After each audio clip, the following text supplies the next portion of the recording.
Hello guys, and welcome back to the channel. Today we got, by popular demand, the Perform Service Light. What that is it's a timed light, comes on at around 67,500 miles, and it means you need to change your CCV filter. Your CCV filter is right under there. What we do when we do our 6-7 service is we also remove the EGR cooler, which is underneath all that. To get all that off, you got to take that stuff off and then some other stuff off. Anyway, I can tell that this EGR cooler has never been off because this spring right here is undisturbed. It's not bent and it's not missing. Now when I do the EGR cooler cleaning, I'll first get the CCV filter out, get the rest of the stuff off, the EGR bypass valve out. And when I do it, I cut that spring off, and it lets anybody else, at least at our dealership, know that that EGR cooler has been out. The 6-7 service has been completed at some time. Now, this does need to be done every 67,500 miles or so. It's a timed light, so as soon as I reset his light, which is brake, brake, brake, gas, gas, gas, it'll go away at some point. You might have to do that 10 times, who knows. So what we're going to do now is get all of this off. I'm going to show you what the inside of that thing looks like before I clean it, and then I'm going to show you again after I get done cleaning it, and then we'll put it all back together and call it a conclusion to this video. So stay tuned. So what you're seeing me do right here is just taking off the electrical connectors so I can get the harness back out of the way and able to get the cooler out. This is pretty basic. I'd like to play some music here, but you know, I don't have anything that I own the copyrights to. I really don't feel like getting sued for copyright infringement. There you see me taking out the CCV filter, throwing it away in preparation for replacing it with the new one. That is a very important step in this whole 6-7 service. It's not just an EGR clean, but it's replacing that CCV filter. Be amazed at how many people don't know, don't understand that that filter needs to be replaced as a maintenance item. And it's, you know, the timed 67,500 miles.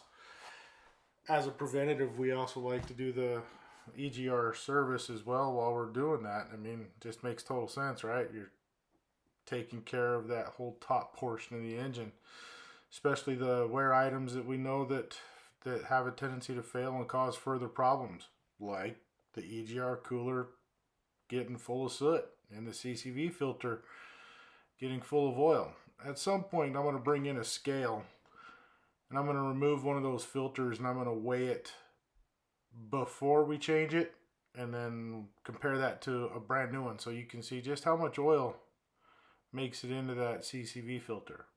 Anyway, thank you for watching. Hope you enjoyed this little commentary. Alrighty, so there was a nice little time lapse of me pulling that thing apart. As you can see, it doesn't take a lot of effort. Doesn't take a lot of time, no real special tools or nothing like that. Comes out pretty clean.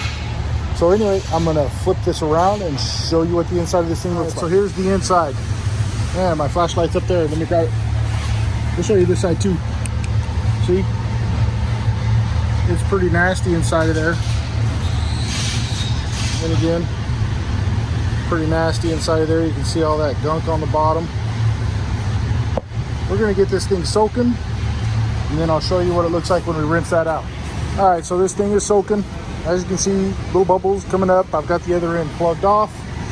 We'll let that soak for quite a while. I've got a bunch of other services to do on this truck, so it's gonna have plenty of time. Now, 5th generation, you cannot clean this. 4th gen, you can. So don't try and clean this 5th gen style EGR valve. You will ruin it. Now, for those of you who do have 4th gen, 3rd gen, yes, you can clean those. We take the electrical part off, set it aside. I put a block in, manually push down on the plunger to open up that valve, and then I fill the thing with the same cleaner that I use to clean out the cooler. Let that sit for just as long and then rinse everything out and put it all back together. Anyway, you get the point. So check back here in a little bit and I'll show you when we're rinsing that out how much crap actually comes out. Okay, so we're going to go back together with this. I want to point out a couple things. See that green O-ring? You have 3 of them that need to be replaced. You have one right there. You have one right there on the EGR cooler. And you have another one over on this bypass hose that'll end up going back over there. So, and then you have the conical, goes right there. And of course your EGR cooler gasket that goes right there. Make sure you replace those. If you don't, you will have leaks.